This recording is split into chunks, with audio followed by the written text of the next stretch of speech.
Imagine standing on a city street corner. You might be struck by movement everywhere as cars and people go about their business, by the sound of a street musician's melody, or a horn honking in the distance, by the smell of exhaust fumes or of food being sold by a nearby vendor, and by the sensation of hard pavement under your feet. We rely on our sensory systems to provide important information about our surroundings. We use this information to successfully navigate and interact with our environment so that we can find nourishment, seek shelter, maintain social relationships, and avoid potentially dangerous situations. This chapter will provide an overview of how sensory information is received and processed by the nervous system, and how that affects our conscious experience of the world. We begin by learning the distinction between sensation and perception. Then we consider the physical properties of light and sound stimuli, along with an overview of the basic structure and function of the major sensory systems. The chapter will close with a discussion of a historically important theory of perception called Gestalt, learning objectives. By the end of this section, you will be able to distinguish between sensation and perception, describe the concepts of absolute threshold and difference threshold, discuss the roles attention, motivation, and sensory adaptation play in perception. Sensation. What does it mean to sense something? Sensory receptors are specialized neurons that respond to specific types of stimuli. When sensory information is detected by a sensory receptor, sensation has occurred. For example, light that enters the eye causes chemical changes in cells that line the back of the eye. These cells relay messages, in the form of action potentials, as you learned when studying biopsychology, to the central nervous system. The conversion from sensory stimulus energy to action potential is known as transduction. You have probably known since elementary school that we have 5 senses: vision, hearing, audition, smell, olfaction, taste, gustation, and touch, somatosensation. It turns out that this notion of 5 senses is oversimplified.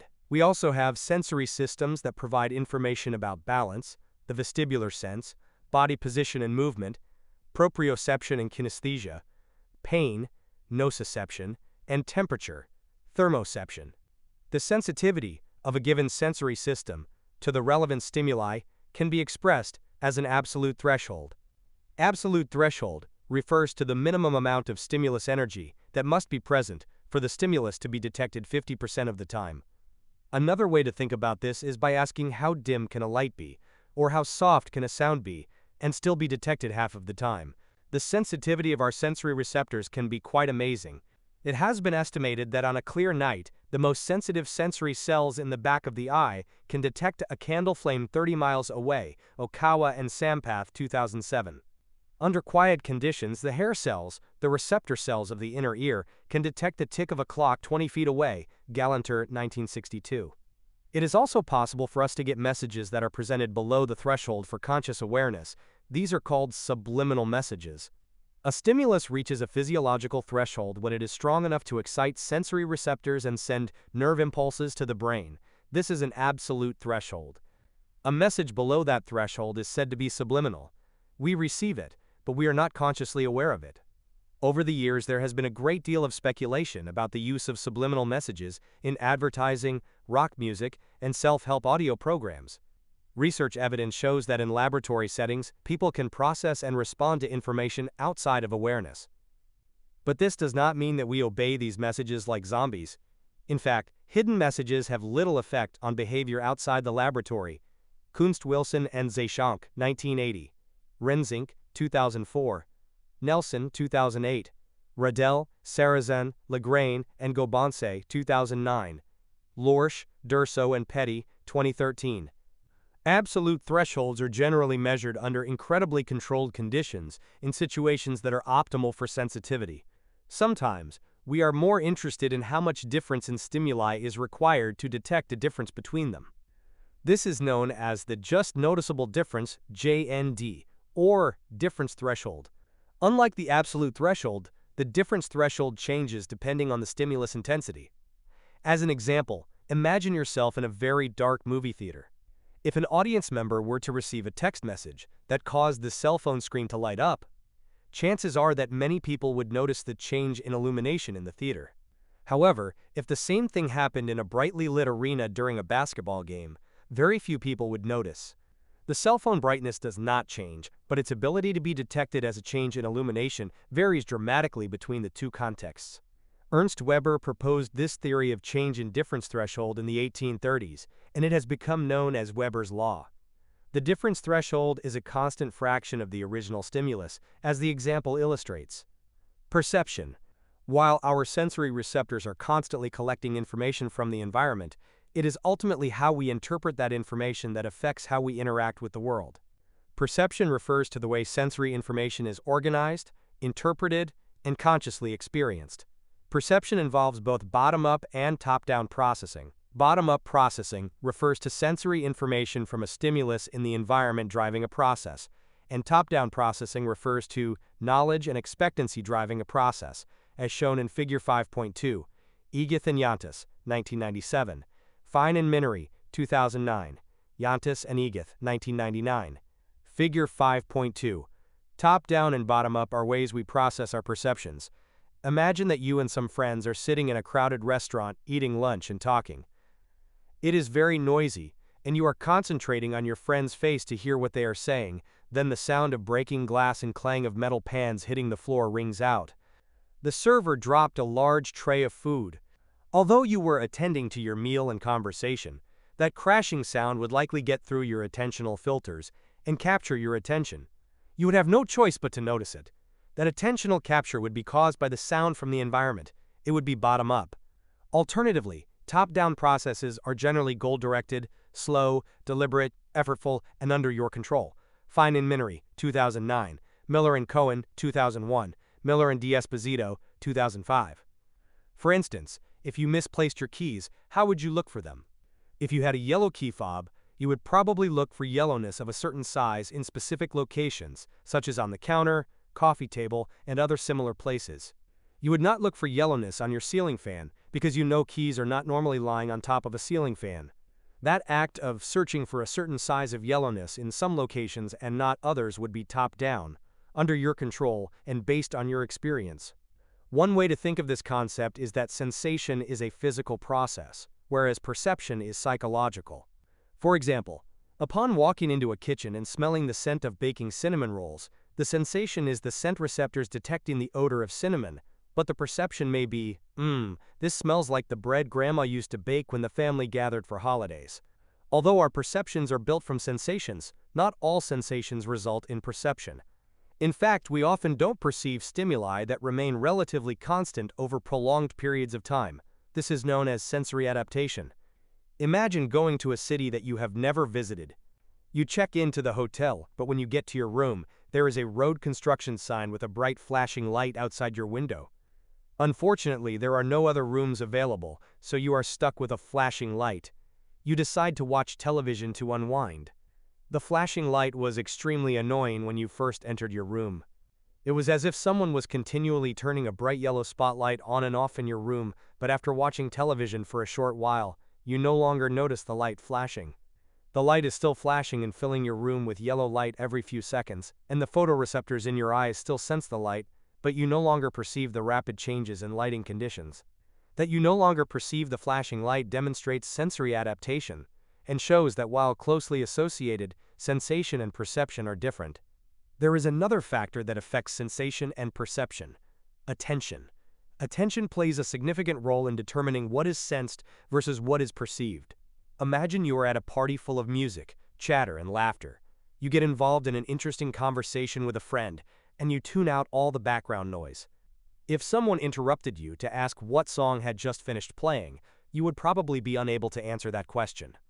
One of the most interesting demonstrations of how important attention is in determining our perception of the environment occurred in a famous study conducted by Daniel Simons and Christopher Chabris, 1999.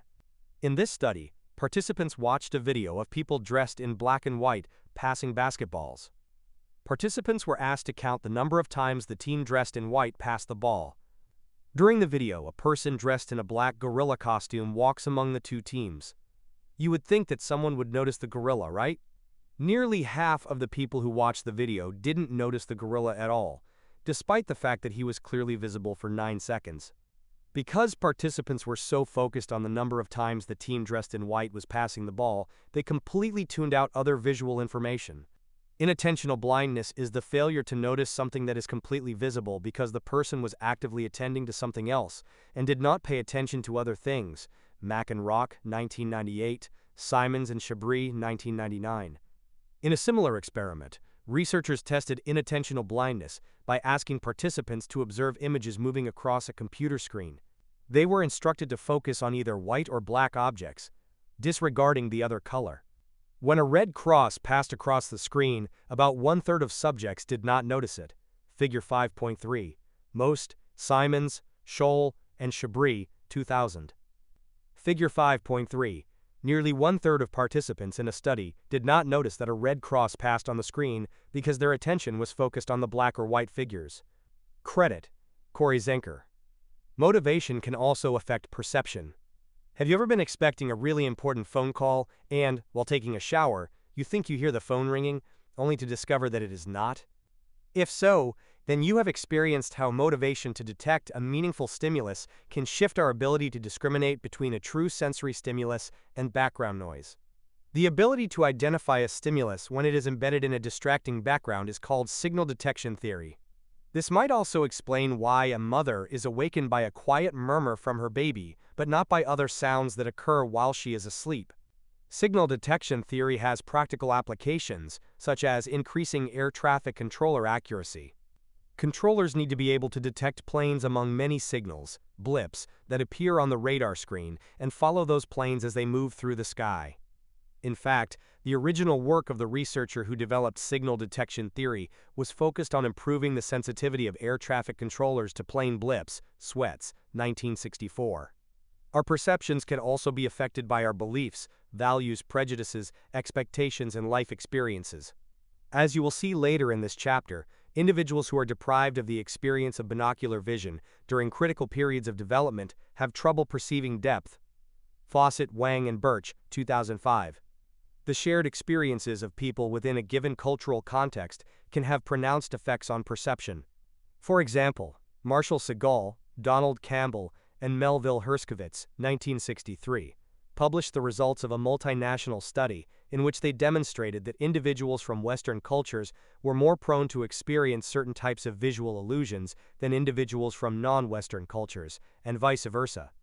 One such illusion that Westerners were more likely to experience was the Muller-Lyer illusion, figure 5.4.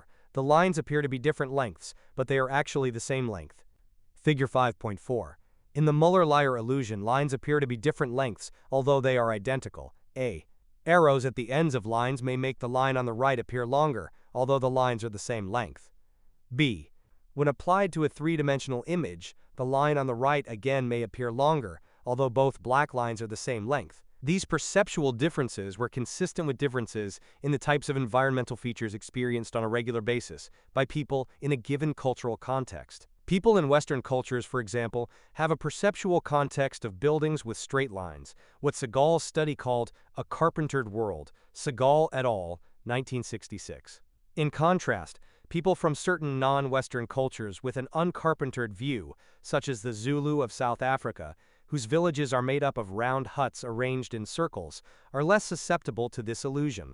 Segal et al., 1999. It is not just vision that is affected by cultural factors. Indeed, research has demonstrated that the ability to identify an odor and rate its pleasantness and its intensity varies cross-culturally. Ayabe Kanamura, Saito, Distel, Martinez Gomez, and Hudson, 1998. Children described as thrill seekers are more likely to show taste preferences for intense sour flavors. Liam, Westerbeek, Wolterink, Koch, and de Groff, 2004, which suggests that basic aspects of personality might affect perception. Furthermore, individuals who hold positive attitudes toward reduced fat foods are more likely to rate foods labeled as reduced fat as tasting better than people who have less positive attitudes about these products. Aaron, Mella, and Evans, 1994. Learning objectives. By the end of this section, you will be able to describe important physical features of waveforms.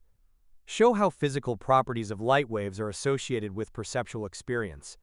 show how physical properties of sound waves are associated with perceptual experience. Visual and auditory stimuli both occur in the form of waves. Although the two stimuli are very different in terms of composition, waveforms share similar characteristics that are especially important to our visual and auditory perceptions. In this section, we describe the physical properties of the waves as well as the perceptual experiences associated with them. Amplitude and wavelength. Two physical characteristics of a wave are amplitude and wavelength. Figure 5.5. The amplitude of a wave is the distance from the center line to the top point of the crest, or the bottom point of the trough.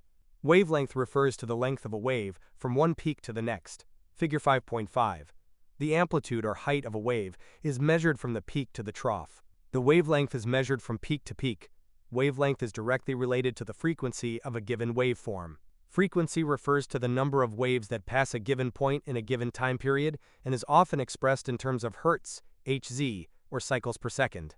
Longer wavelengths will have lower frequencies, and shorter wavelengths will have higher frequencies. Figure 5.6. Figure 5.6. This figure illustrates waves of differing wavelengths/frequencies. At the top of the figure, the red wave has a long wavelength/short frequency. Moving from top to bottom, the wavelengths decrease and frequencies increase. Light waves. The visible spectrum is the portion of the larger electromagnetic spectrum that we can see. As Figure 5.7 shows, the electromagnetic spectrum encompasses all of the electromagnetic radiation that occurs in our environment and includes gamma rays, X-rays, ultraviolet light, visible light, infrared light, microwaves, and radio waves. The visible spectrum in humans is associated with wavelengths that range from 380 to 740 nanometers, a very small distance, since a nanometer, nm, is 1/1000th of a meter. Other species can detect other portions of the electromagnetic spectrum. For instance, honeybees can see light in the ultraviolet range. Wakakua, Stavenga, and Arakawa 2007. And some snakes can detect infrared radiation in addition to more traditional visual light cues.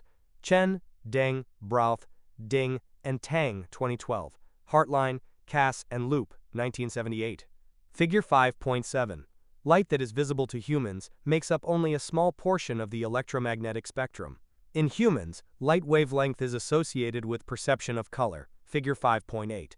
Within the visible spectrum, our experience of red is associated with longer wavelengths, greens are intermediate, and blues and violets are shorter in wavelength. An easy way to remember this is the mnemonic ROYGBIV: red, orange, yellow, green, blue, indigo, violet. The amplitude of light waves is associated with our experience of brightness or intensity of color, with larger amplitudes appearing brighter. Figure 5.8. Different wavelengths of light are associated with our perception of different colors. Credit: modification of work by Johannes Allmann. Sound waves. Like light waves, the physical properties of sound waves are associated with various aspects of our perception of sound. The frequency of a sound wave is associated with our perception of that sound's pitch. High-frequency sound waves are perceived as high-pitched sounds, while low-frequency sound waves are perceived as low-pitched sounds.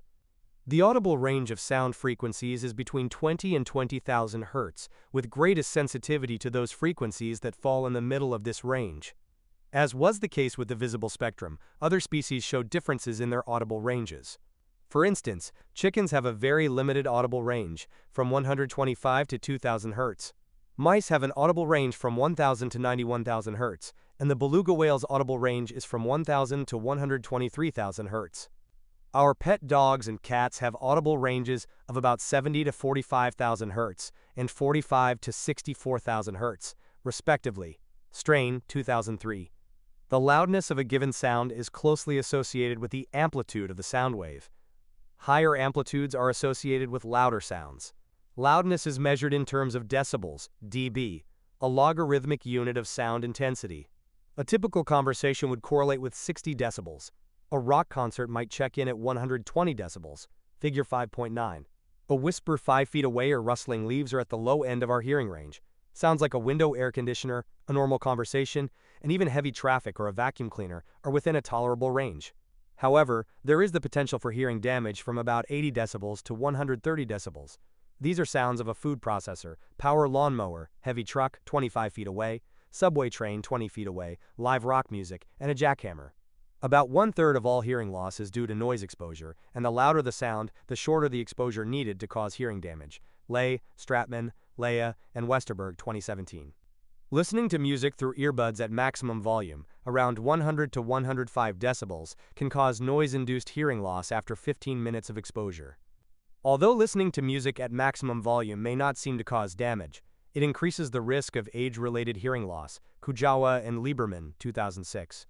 The threshold for pain is about 130 decibels, a jet plane taking off, or a revolver firing at close range. Dunkel, 1982. Figure 5.9. This figure illustrates the loudness of common sounds. Although wave amplitude is generally associated with loudness, there is some interaction between frequency and amplitude in our perception of loudness within the audible range.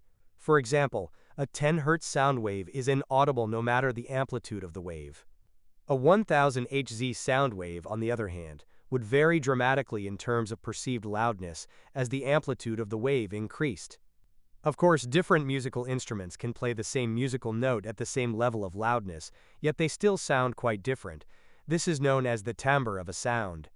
Timbre refers to a sound's purity, and it is affected by the complex interplay of frequency, amplitude, and timing of sound waves. Learning objectives. By the end of this section, you will be able to describe the basic anatomy of the visual system, discuss how rods and cones contribute to different aspects of vision, describe how monocular and binocular cues are used in the perception of depth. The visual system constructs a mental representation of the world around us. Figure 5.10.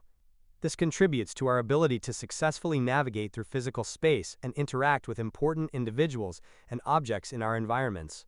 This section will provide an overview of the basic anatomy and function of the visual system. In addition, we will explore our ability to perceive color in depth. Figure 5.10. Our eyes take in sensory information that helps us understand the world around us. Anatomy of the visual system. The eye is the major sensory organ involved in vision. Figure 5.11. Light waves are transmitted across the cornea and enter the eye through the pupil. The cornea is the transparent covering over the eye. It serves as a barrier between the inner eye and the outside world, and it is involved in focusing light waves that enter the eye. The pupil is the small opening in the eye through which light passes, and the size of the pupil can change as a function of light levels as well as emotional arousal. When light levels are low, the pupil will become dilated or expanded to allow more light to enter the eye. When light levels are high, the pupil will constrict or become smaller to reduce the amount of light that enters the eye. The pupil's size is controlled by muscles that are connected to the iris, which is the colored portion of the eye. Figure 5.11. The anatomy of the eye is illustrated in this diagram. After passing through the pupil, light crosses the lens, a curved, transparent structure that serves to provide additional focus. The lens is attached to muscles that can change its shape to aid in focusing light that is reflected from near or far objects. In a normal-sighted individual, the lens will focus images perfectly on a small indentation in the back of the eye, known as the fovea, which is part of the retina, the light-sensitive lining of the eye. The fovea contains densely packed specialized photoreceptor cells. Figure 5.12. These photoreceptor cells, known as cones, are light-detecting cells. The cones are specialized types of photoreceptors that work best in bright light conditions. Cones are very sensitive to acute detail and provide tremendous spatial resolution. They are also directly involved in our ability to perceive color. While cones are concentrated in the fovea where images tend to be focused, rods, another type of photoreceptor, are located throughout the remainder of the retina.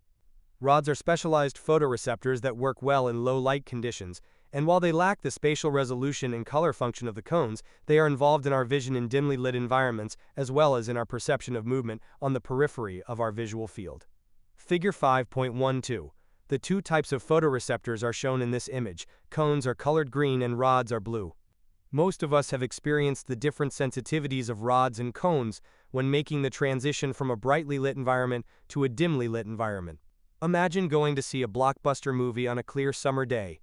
As you walk from the brightly lit lobby into the dark theater, you notice that you immediately have difficulty seeing much of anything. After a few minutes, you begin to adjust to the darkness and can see the interior of the theater. In the bright environment, your vision was dominated primarily by cone activity. As you move to the dark environment, rod activity dominates, but there is a delay in transitioning between the phases.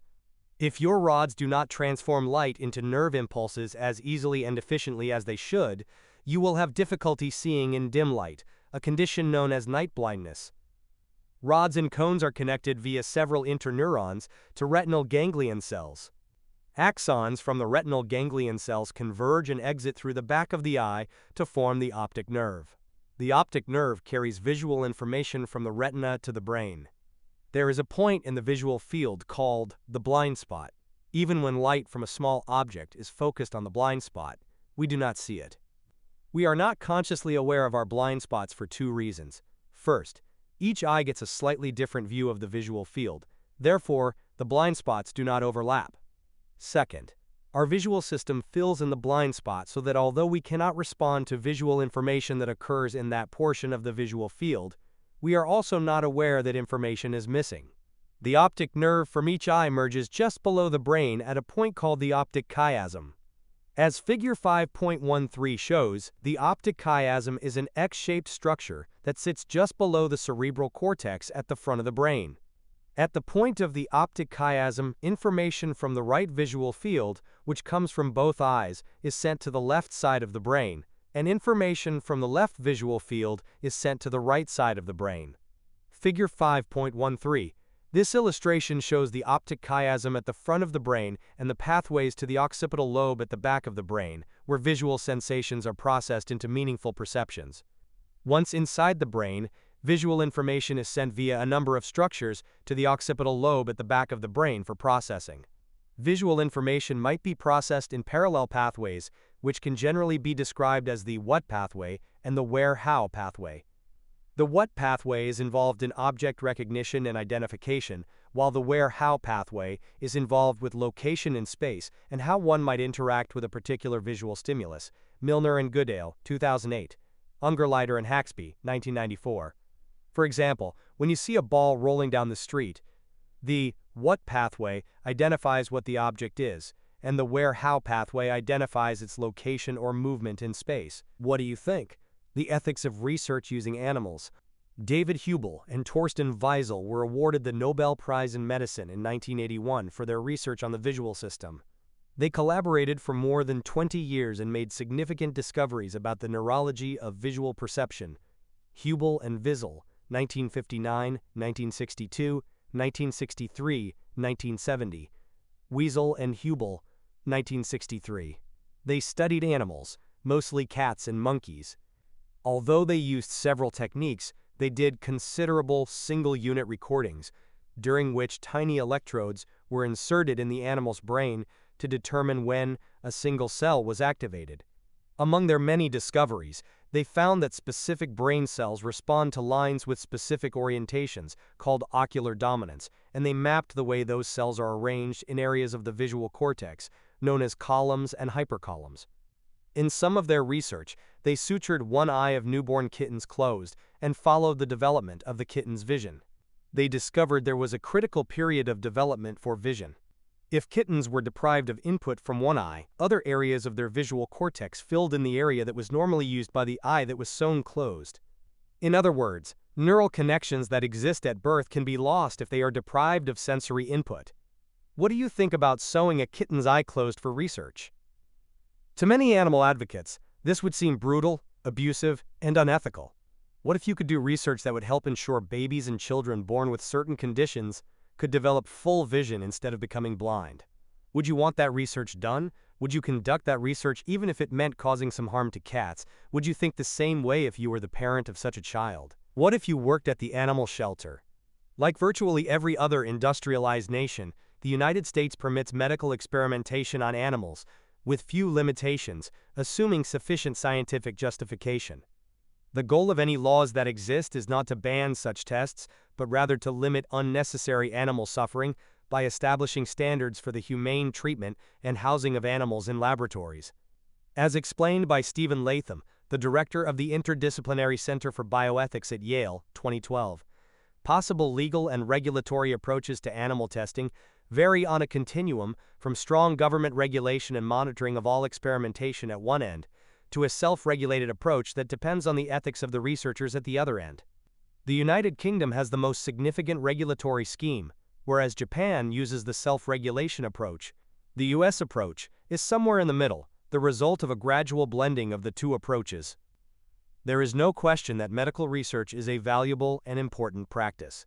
The question is whether the use of animals is a necessary or even best practice for producing the most reliable results. Alternatives include the use of patient drug databases, virtual drug trials, computer models and simulations, and non-invasive imaging techniques such as magnetic resonance imaging and computed tomography scans. Animals in Science Alternatives ND. Other techniques, such as microdosing, use humans not as test animals but as a means to improve the accuracy and reliability of test results. In vitro methods, based on human cell and tissue cultures, stem cells, and genetic testing methods, are also increasingly available. Today, at the local level, any facility that uses animals and receives federal funding must have an Institutional Animal Care and Use Committee, IACUC, that ensures that the NIH guidelines are being followed. The IACUC must include researchers, administrators, a veterinarian, and at least one person with no ties to the institution, that is, a concerned citizen. This committee also performs inspections of laboratories and protocols, color and depth perception. We do not see the world in black and white, neither do we see it as two-dimensional, 2D, or flat, just height and width, no depth. Let's look at how color vision works and how we perceive three dimensions: height, width, and depth. Color vision. Normal-sighted individuals have three different types of cones that mediate color vision. Each of these cone types is maximally sensitive to a slightly different wavelength of light. According to the trichromatic theory of color vision, shown in Figure 5.14, all colors in the spectrum can be produced by combining red, green, and blue. The three types of cones are each receptive to one of the colors. A graph is shown with sensitivity plotted on the y-axis and wavelength in nanometers plotted along the x-axis with measurements of 400, 500, 600, and 700. Three lines in different colors move from the base to the peak of the y-axis and back to the base. The blue line begins at 400 nanometers and hits its peak of sensitivity around 455 nanometers, before the sensitivity drops off at roughly the same rate at which it increased, returning to the lowest sensitivity around 530 nanometers. The green line begins at 400 nanometers and reaches its peak of sensitivity around 535 nanometers. Its sensitivity then decreases at roughly the same rate at which it increased, returning to the lowest sensitivity around 650 nanometers. The red line follows the same pattern as the first two, beginning at 400 nanometers, increasing and decreasing at the same rate, and it hits its height of sensitivity around 580 nanometers. Below this graph is a horizontal bar showing the colors of the visible spectrum. Figure 5.14. This figure illustrates the different sensitivities for the three cone types found in a normal-sighted individual. Credit. Modification of work by Vanessa Izekowitz. Connect the concepts. Colorblindness, a personal story. Several years ago, I dressed to go to a public function and walked into the kitchen where my 7-year-old daughter sat. She looked up at me and in her most stern voice said, "You can't wear that." I asked, "Why not?" And she informed me the colors of my clothes did not match. She had complained frequently that I was bad at matching my shirts, pants, and ties. But this time, she sounded especially alarmed. As a single father with no one else to ask at home, I drove us to the nearest convenience store and asked the store clerk if my clothes matched. She said my pants were a bright green color, my shirt was a reddish orange, and my tie was brown. She looked at me quizzically and said, "No way do your clothes match." Over the next few days, I started asking my coworkers and friends if my clothes matched. After several days of being told that my coworkers just thought I had a really unique style, I made an appointment with an eye doctor and was tested. Figure 5.15. It was then that I found out that I was colorblind. I cannot differentiate between most greens, browns, and reds. Fortunately, other than unknowingly being badly dressed, my colorblindness rarely harms my day-to-day life. Figure 5.15. The Ishihara test evaluates color perception by assessing whether individuals can discern numbers that appear in a circle of dots of varying colors and sizes. Some forms of color deficiency are rare. Seeing in grayscale, only shades of black and white, is extremely rare, and people who do so only have rods, which means they have very low visual acuity and cannot see very well. The most common X-linked inherited abnormality is red-green color blindness, Birch 2012. Approximately 8% of males with white European descent, 5% of Asian males, 4% of African males, and less than 2% of indigenous American males, Australian males, and Polynesian males have red-green color deficiency. Birch, 2012. Comparatively, only about 0.4% in females from white European descent have red-green color deficiency. Birch, 2012. The trichromatic theory of color vision is not the only theory. Another major theory of color vision is known as the opponent process theory. According to this theory, color is coded in opponent pairs: black-white, yellow-blue, and green-red. The basic idea is that some cells of the visual system are excited by one of the opponent colors and inhibited by the other.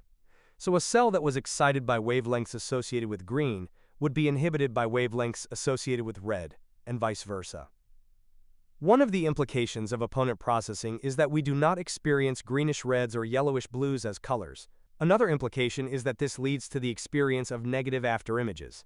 An afterimage describes the continuation of a visual sensation after removal of the stimulus. For example, when you stare briefly at the sun and then look away from it, you may still perceive a spot of light, although the stimulus, the sun, has been removed. When color is involved in the stimulus, the color pairings identified in the opponent process theory lead to a negative afterimage. You can test this concept using the flag in Figure 5.16. Figure 5.16. Stare at the white dot for 30 to 60 seconds and then move your eyes to a blank piece of white paper. What do you see? This is known as a negative afterimage, and it provides empirical support for the opponent process theory of color vision. But these two theories, the trichromatic theory of color vision and the opponent process theory, are not mutually exclusive. Research has shown that they just apply to different levels of the nervous system. For visual processing on the retina, trichromatic theory applies. The cones are responsive to 3 different wavelengths that represent red, blue, and green. But once the signal moves past the retina on its way to the brain, the cells respond in a way consistent with opponent process theory. Land, 1959. Kaiser, 1997. Depth perception. Our ability to perceive spatial relationships in three-dimensional, 3D, space is known as depth perception. With depth perception, we can describe things as being in front, behind, above, below, or to the side of other things. Our world is three-dimensional, so it makes sense that our mental representation of the world has three-dimensional properties. We use a variety of cues in a visual scene to establish our sense of depth. Some of these are binocular cues, which means that they rely on the use of both eyes. One example of a binocular depth cue is binocular disparity, the slightly different view of the world that each of our eyes receives. To experience this slightly different view, do this simple exercise. Extend your arm fully and extend one of your fingers and focus on that finger. Now, close your left eye without moving your head. Then open your left eye and close your right eye without moving your head. You will notice that your finger seems to shift as you alternate between the two eyes because of the slightly different view each eye has of your finger. A 3D movie works on the same principle. The special glasses you wear allow the two slightly different images projected onto the screen to be seen separately by your left and your right eye. As your brain processes these images, you have the illusion that the leaping animal or running person is coming right toward you. Although we rely on binocular cues to experience depth in our 3D world, we can also perceive depth in 2D arrays. Think about all the paintings and photographs you have seen. Generally, you pick up on depth in these images even though the visual stimulus is 2D. When we do this, we are relying on a number of monocular cues, or cues that require only one eye. If you think you can't see depth with one eye, note that you don't bump into things when using only one eye while walking. And, in fact, we have more monocular cues than binocular cues. An example of a monocular cue would be what is known as linear perspective. Linear perspective refers to the fact that we perceive depth when we see two parallel lines that seem to converge in an image. Figure 5.17. Some other monocular depth cues are interposition, the partial overlap of objects, and the relative size and closeness of images to the horizon. Figure 5.17. We perceive depth in a two-dimensional figure like this one through the use of monocular cues like linear perspective, like the parallel lines converging as the road narrows in the distance. Credit, Mark Dale Mulder. Dig deeper. Stereo blindness. Bruce Bridgman was born with an extreme case of lazy eye that resulted in him being stereo blind, or unable to respond to binocular cues of depth. He relied heavily on binocular depth cues, but he never had a true appreciation of the 3D nature of the world around him. This all changed one night in 2012 while Bruce was seeing a movie with his wife. The movie the couple was going to see was shot in 3D, and even though he thought it was a waste of money, Bruce paid for the 3D glasses when he purchased his ticket. As soon as the film began, Bruce put on the glasses and experienced something completely new. For the first time in his life, he appreciated the true depth of the world around him. Remarkably, his ability to perceive depth persisted outside of the movie theater. There are cells in the nervous system that respond to binocular depth cues. Normally, these cells require activation during early development in order to persist, so experts familiar with Bruce's case, and others like his, assume that at some point in his development, Bruce must have experienced at least a fleeting moment of binocular vision. It was enough to ensure the survival of the cells in the visual system tuned to binocular cues. The mystery now is why it took Bruce nearly 70 years to have these cells activated. Peck, 2012. Learning objectives.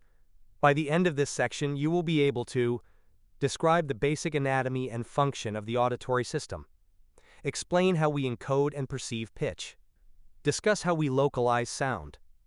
Our auditory system converts pressure waves into meaningful sounds. This translates into our ability to hear the sounds of nature, to appreciate the beauty of music, and to communicate with one another through spoken language. This section will provide an overview of the basic anatomy and function of the auditory system. It will include a discussion of how the sensory stimulus is translated into neural impulses, where in the brain that information is processed, how we perceive pitch, and how we know where sound is coming from. Anatomy of the auditory system. The ear can be separated into multiple sections. The outer ear includes the pinna, which is the visible part of the ear that protrudes from our heads, the auditory canal, and the tympanic membrane, or eardrum. The middle ear contains 3 tiny bones known as the ossicles, which are named the malleus, or hammer, incus, or anvil, and the stapes, or stirrup. The inner ear contains the semicircular canals, which are involved in balance and movement, the vestibular sense, and the cochlea. The cochlea is a fluid-filled, snail-shaped structure that contains the sensory receptor cells, hair cells, of the auditory system. Figure 5.18. Figure 5.18. The ear is divided into outer, pinna and tympanic membrane, middle, the 3 ossicles, malleus, incus, and stapes, and inner, cochlea and basilar membrane divisions. Sound waves travel along the auditory canal and strike the tympanic membrane, causing it to vibrate. This vibration results in movement of the 3 ossicles. As the ossicles move, the stapes presses into a thin membrane of the cochlea, known as the oval window. As the stapes presses into the oval window, the fluid inside the cochlea begins to move, which in turn stimulates hair cells, which are auditory receptor cells of the inner ear embedded in the basilar membrane. The basilar membrane is a thin strip of tissue within the cochlea. The activation of hair cells is a mechanical process. The stimulation of the hair cell ultimately leads to activation of the cell. As hair cells become activated, they generate neural impulses that travel along the auditory nerve to the brain. Auditory information is shuttled to the inferior colliculus, the medial geniculate nucleus of the thalamus, and finally to the auditory cortex in the temporal lobe of the brain for processing. Like the visual system, there is also evidence suggesting that information about auditory recognition and localization is processed in parallel streams. Rauschecker and Tian, 2000, Renier et al., 2009. Pitch perception. Different frequencies of sound waves are associated with differences in our perception of the pitch of those sounds. Low-frequency sounds are lower-pitched, and high-frequency sounds are higher-pitched. How does the auditory system differentiate among various pitches? Several theories have been proposed to account for pitch perception. We'll discuss 2 of them here: temporal theory and place theory. The temporal theory of pitch perception asserts that frequency is coded by the activity level of a sensory neuron. This would mean that a given hair cell would fire action potentials related to the frequency of the sound wave. While this is a very intuitive explanation, we detect such a broad range of frequencies, 20 to 20,000 Hz, that the frequency of action potentials fired by hair cells cannot account for the entire range. Because of properties related to sodium channels on the neuronal membrane that are involved in action potentials, there is a point at which a cell cannot fire any faster. Schema, 2001. The place theory of pitch perception suggests that different portions of the basilar membrane are sensitive to sounds of different frequencies. More specifically, the base of the basilar membrane responds best to high frequencies, and the tip of the basilar membrane responds best to low frequencies.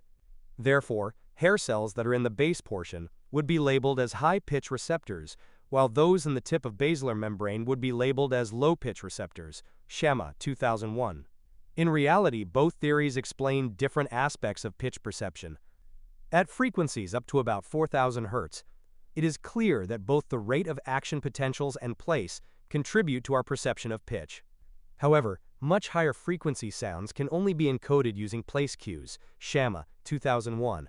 Sound localization. The ability to locate sound in our environments is an important part of hearing. Localizing sound could be considered similar to the way that we perceive depth in our visual fields.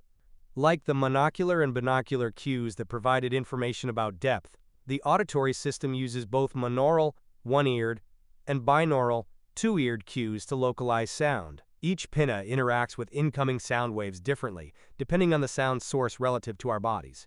This interaction provides a monaural cue that is helpful in locating sounds that occur above or below, and in front or behind us. The sound waves received by your two ears from sounds that come from directly above, below, in front, or behind you would be identical. Therefore, monaural cues are essential. Groth, Pekka, and McAlpine, 2010. Binaural cues, on the other hand, provide information on the location of a sound along a horizontal axis by relying on differences in patterns of vibration of the eardrum between our two ears. If a sound comes from an off-center location, it creates two types of binaural cues: interaural level differences and interaural timing differences. Interaural level difference refers to the fact that a sound coming from the right side of your body is more intense at your right ear than at your left ear because of the attenuation of the sound wave as it passes through your head. Interaural timing difference refers to the small difference in the time at which a given sound wave arrives at each ear, figure 5.19. Certain brain areas monitor these differences to construct where along a horizontal axis a sound originates. Groth et al., 2010. Figure 5.19. Localizing sound involves the use of both monaural and binaural cues. Credit plane, modification of work by Max Fandel. Hearing loss. Deafness is the partial or complete inability to hear. Some people are born without hearing, which is known as congenital deafness. Other people suffer from conductive hearing loss, which is due to a problem delivering sound energy to the cochlea. Causes for conductive hearing loss include blockage of the ear canal, a hole in the tympanic membrane, problems with the ossicles, or fluid in the space between the eardrum and cochlea. Another group of people suffer from sensorineural hearing loss, which is the most common form of hearing loss. Sensorineural hearing loss can be caused by many factors, such as aging, head or acoustic trauma, infections and diseases, such as measles or mumps, medications, environmental effects, such as noise exposure, noise-induced hearing loss, as shown in Figure 5.20, tumors, and toxins, such as those found in certain solvents and metals. Figure 5.20. Environmental factors that can lead to sensorineural hearing loss include regular exposure to loud music or construction equipment. A. Musical performers and B. Construction workers are at risk for this type of hearing loss. Given the mechanical nature by which the sound wave stimulus is transmitted from the eardrum through the ossicles to the oval window of the cochlea, some degree of hearing loss is inevitable. With conductive hearing loss, hearing problems are associated with a failure in the vibration of the eardrum and/or movement of the ossicles. These problems are often dealt with through devices like hearing aids that amplify incoming sound waves to make vibration of the eardrum and movement of the ossicles more likely to occur. When the hearing problem is associated with a failure to transmit neural signals from the cochlea to the brain, it is called sensorineural hearing loss. One disease that results in sensorineural hearing loss is Meniere's disease. Although not well understood, Meniere's disease results in a degeneration of inner ear structures that can lead to hearing loss, tinnitus, constant ringing or buzzing, vertigo, a sense of spinning, and an increase in pressure within the inner ear. Saman and Majirian, 2011. This kind of loss cannot be treated with hearing aids, but some individuals might be candidates for a cochlear implant as a treatment option. Cochlear implants are electronic devices that consist of a microphone, a speech processor, and an electrode array. The device receives incoming sound information and directly stimulates the auditory nerve to transmit information to the brain. What do you think? Deaf culture. In the United States and other places around the world, deaf people have their own language, schools, and customs. This is called deaf culture. In the United States, deaf individuals often communicate using American Sign Language, ASL. ASL has no verbal component and is based entirely on visual signs and gestures. The primary mode of communication is signing. One of the values of deaf culture is to continue traditions like using sign language rather than teaching deaf children to try to speak, read lips, or have cochlear implant surgery. When a child is diagnosed as deaf, parents have difficult decisions to make. Should the child be enrolled in mainstream schools and taught to verbalize and read lips? Or should the child be sent to a school for deaf children to learn ASL and have significant exposure to deaf culture?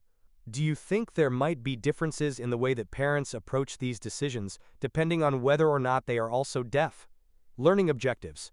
By the end of this section, you will be able to describe the basic functions of the chemical senses, explain the basic functions of the somatosensory, nociceptive, and thermoceptive sensory systems, describe the basic functions of the vestibular, proprioceptive, and kinesthetic sensory systems.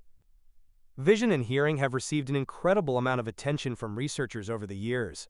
While there is still much to be learned about how these sensory systems work, we have a much better understanding of them than of our other sensory modalities. In this section, we will explore our chemical senses, taste and smell, and our body senses, touch, temperature, pain, balance, and body position. The chemical senses. Taste, gustation, and smell, olfaction, are called chemical senses because both have sensory receptors that respond to molecules in the food we eat or in the air we breathe. There is a pronounced interaction between our chemical senses. For example, when we describe the flavor of a given food, we are really referring to both gustatory and olfactory properties of the food working in combination. Taste, gustation. You have learned since elementary school that there are 4 basic groupings of taste: sweet, salty, sour, and bitter. Research demonstrates, however, that we have at least 6 taste groupings. Umami is our 5th taste. Umami is actually a Japanese word that roughly translates to yummy, and it is associated with a taste for monosodium glutamate. Kinnaman and Vandenbuch, 2009. There is also a growing body of experimental evidence suggesting that we possess a taste for the fatty content of a given food. Mizushige, Inoue, and Fushiki, 2007. Molecules from the food and beverages we consume dissolve in our saliva and interact with taste receptors on our tongue and in our mouth and throat.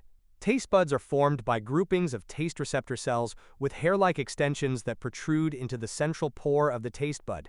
Figure 5.21.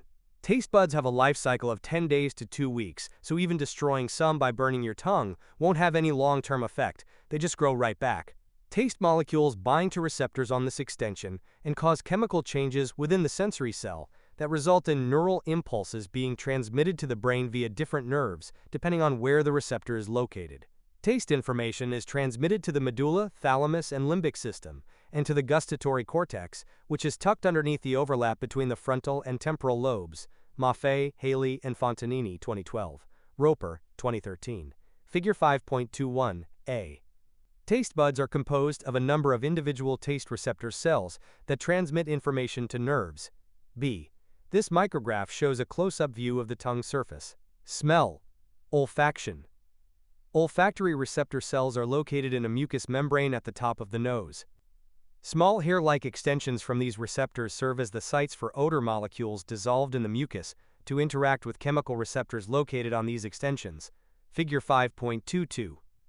Once an odor molecule has bound a given receptor, chemical changes within the cell result in signals being sent to the olfactory bulb, a bulb-like structure at the tip of the frontal lobe where the olfactory nerves begin. From the olfactory bulb, information is sent to regions of the limbic system and to the primary olfactory cortex, which is located very near the gustatory cortex. Lodovici and Bellusio, 2012. Spores et al., 2013. Figure 5.22 olfactory receptors are the hair-like parts that extend from the olfactory bulb into the mucous membrane of the nasal cavity. There is tremendous variation in the sensitivity of the olfactory systems of different species.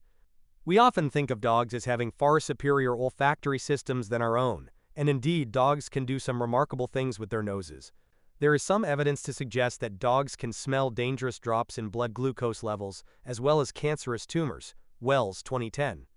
Dogs' extraordinary olfactory abilities may be due to the increased number of functional genes for olfactory receptors, between 800 and 1200, compared to the fewer than 400 observed in humans and other primates. Nimura and Ney, 2007. Many species respond to chemical messages, known as pheromones, sent by another individual. Wasaki and Preddy, 2004. Pheromonal communication often involves providing information about the reproductive status of a potential mate. So for example, when a female rat is ready to mate, it secretes pheromonal signals that draw attention from nearby male rats. Pheromonal activation is actually an important component in eliciting sexual behavior in the male rat. Furlow, 1996-2012, Purvis and Haynes, 1972, Sachs, 1997. There has also been a good deal of research and controversy about pheromones in humans. Comfort, 1971, Russell, 1976, Wolfgang Kimball, 1992, Weller, 1998. Touch, thermoception, and nociception. A number of receptors are distributed throughout the skin to respond to various touch-related stimuli. Figure 5.23. These receptors include Meissner's corpuscles, Pacinian corpuscles, Merkel's discs, and Ruffini corpuscles. Meissner's corpuscles respond to pressure and lower frequency vibrations, and Pacinian corpuscles detect transient pressure and higher frequency vibrations. Merkel's discs respond to light pressure, while Ruffini corpuscles detect stretch. Abrera and Ginty, 2013. In addition to the receptors located in the skin, there are also a number of free nerve endings that serve sensory functions. These nerve endings respond to a variety of different types of touch-related stimuli and serve as sensory receptors for both thermoception, temperature perception, and nociception, a signal indicating potential harm and maybe pain. Garland, 2012. Pitho and Ree, 2012. Spray, 1986. Sensory information collected from the receptors and free nerve endings travels up the spinal cord and is transmitted to regions of the medulla, thalamus, and ultimately to the somatosensory cortex, which is located in the postcentral gyrus of the parietal lobe. Pain perception. Pain is an unpleasant experience that involves both physical and psychological components. Feeling pain is quite adaptive because it makes us aware of an injury, and it motivates us to remove ourselves from the cause of that injury. In addition, pain also makes us less likely to suffer additional injury because we will be gentler with our injured body parts.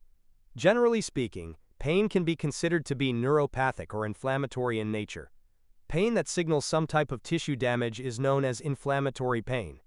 In some situations, pain results from damage to neurons of either the peripheral or central nervous system. As a result, pain signals that are sent to the brain get exaggerated. This type of pain is known as neuropathic pain. Multiple treatment options for pain relief range from relaxation therapy to the use of analgesic medications to deep brain stimulation. The most effective treatment option for a given individual will depend on a number of considerations, including the severity and persistence of the pain and any medical/psychological conditions. Some individuals are born without the ability to feel pain. This very rare genetic disorder is known as congenital insensitivity to pain, or congenital analgesia. While those with congenital analgesia can detect differences in temperature and pressure, they cannot experience pain. As a result, they often suffer significant injuries. Young children have serious mouth and tongue injuries because they have bitten themselves repeatedly. Not surprisingly, individuals suffering from this disorder have much shorter life expectancies due to their injuries and secondary infections of injured sites. U.S. National Library of Medicine, 2013. The vestibular sense, proprioception, and kinesthesia. The vestibular sense contributes to our ability to maintain balance and body posture. As Figure 5.24 shows, the major sensory organs, utricle, saccule, and the three semicircular canals of this system are located next to the cochlea in the inner ear. The vestibular organs are fluid-filled and have hair cells, similar to the ones found in the auditory system, which respond to movement of the head and gravitational forces. When these hair cells are stimulated, they send signals to the brain via the vestibular nerve. Although we may not be consciously aware of our vestibular system's sensory information under normal circumstances, its importance is apparent when we experience motion sickness and/or dizziness related to infections of the inner ear. Kahn and Chang, 2013. Figure 5.24. The major sensory organs of the vestibular system are located next to the cochlea in the inner ear. These include the utricle, saccule, and the three semicircular canals, posterior, superior, and horizontal. In addition to maintaining balance, the vestibular system collects information critical for controlling movement and the reflexes that move various parts of our bodies to compensate for changes in body position. Therefore, both proprioception, perception of body position, and kinesthesia, perception of the body's movement through space, interact with information provided by the vestibular system. These sensory systems also gather information from receptors that respond to stretch and tension in muscles, joints, skin, and tendons. Lackner and Dizio, 2005, Prosky, 2006, Prosky and Gandavia, 2012. Proprioceptive and kinesthetic information travels to the brain via the spinal column. Several cortical regions in addition to the cerebellum receive information from and send information to the sensory organs of the proprioceptive and kinesthetic systems. Learning objectives. By the end of this section, you will be able to explain the figure-ground relationship, define Gestalt principles of grouping, describe how perceptual set is influenced by an individual's characteristics and mental state. In the early part of the 20th century, Max Wertheimer published a paper demonstrating that individuals perceived motion in rapidly flickering static images, an insight that came to him as he used a child's toy tachistoscope. Wertheimer and his assistants Wolfgang Kohler and Kurt Kafka, who later became his partners, believed that perception involved more than simply combining sensory stimuli. This belief led to a new movement within the field of psychology, known as Gestalt psychology. The word Gestalt literally means form or pattern, but its use reflects the idea that the whole is different from the sum of its parts. In other words, the brain creates a perception that is more than simply the sum of available sensory inputs, and it does so in predictable ways. Gestalt psychologists translated these predictable ways into principles by which we organize sensory information. As a result, Gestalt psychology has been extremely influential in the area of sensation and perception. Rock and Palmer, 1990. One Gestalt principle is the figure-ground relationship. According to this principle, we tend to segment our visual world into figure and ground.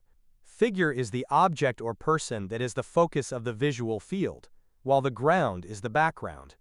As Figure 5.25 shows, our perception can vary tremendously depending on what is perceived as figure and what is perceived as ground. Presumably, our ability to interpret sensory information depends on what we label as figure and what we label as ground in any particular case, although this assumption has been called into question. Peterson and Gibson, 1994, Becerra and O'Reilly, 1998. An illustration shows two identical black face-like shapes that face towards one another, and one white vase-like shape that occupies all of the space in between them. Depending on which part of the illustration is focused on, either the black shapes or the white shape may appear to be the object of the illustration, leaving the others perceived as negative space. Figure 5.25. The concept of figure-ground relationship explains why this image can be perceived either as a vase or as a pair of faces. Another Gestalt principle for organizing sensory stimuli into meaningful perception is proximity. This principle asserts that things that are close to one another tend to be grouped together, as Figure 5.26 illustrates. Figure 5.26. The Gestalt principle of proximity suggests that you see A. one block of dots on the left side, and B. three columns on the right side. How we read something provides another illustration of the proximity concept. For example, we read this sentence like this: Notl iket hiso rt hat. We group the letters of a given word together because there are no spaces between the letters, and we perceive words because there are spaces between each word. Here are some more examples. Kenny x enseo featuring his entence? What doth as he were ds mia n? We might also use the principle of similarity to group things in our visual fields. According to this principle, Things that are alike tend to be grouped together. Figure 5.27. For example, when watching a football game, we tend to group individuals based on the colors of their uniforms. When watching an offensive drive, we can get a sense of the two teams simply by grouping along this dimension. Two additional Gestalt principles are the law of continuity, or good continuation, and closure.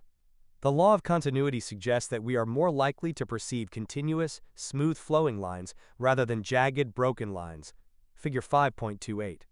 The principle of closure states that we organize our perceptions into complete objects rather than as a series of parts. Figure 5.29. Figure 5.28. Good continuation would suggest that we are more likely to perceive this as two overlapping lines, rather than four lines meeting in the center. Figure 5.29. Closure suggests that we will perceive a complete circle and rectangle rather than a series of segments. According to Gestalt theorists, pattern perception, or our ability to discriminate among different figures and shapes, occurs by following the principles described above. You probably feel fairly certain that your perception accurately matches the real world, but this is not always the case. Our perceptions are based on perceptual hypotheses, educated guesses that we make while interpreting sensory information. These hypotheses are informed by a number of factors, including our personalities, experiences, and expectations. We use these hypotheses to generate our perceptual set. For instance, research has demonstrated that those who are given verbal priming produce a biased interpretation of complex ambiguous figures. Gulcation and Woodbury, 2010. Dig deeper. The depths of perception, bias, prejudice, and cultural factors. In this chapter you have learned that perception is a complex process, built from sensations, but influenced by our own experiences, biases, prejudices, and cultures. Perceptions can be very different from person to person. Research suggests that implicit racial prejudice and stereotypes affect perception. For instance, several studies have demonstrated that non-black participants identify weapons faster and are more likely to identify non-weapons as weapons when the image of the weapon is paired with the image of a black person. Payne, 2001.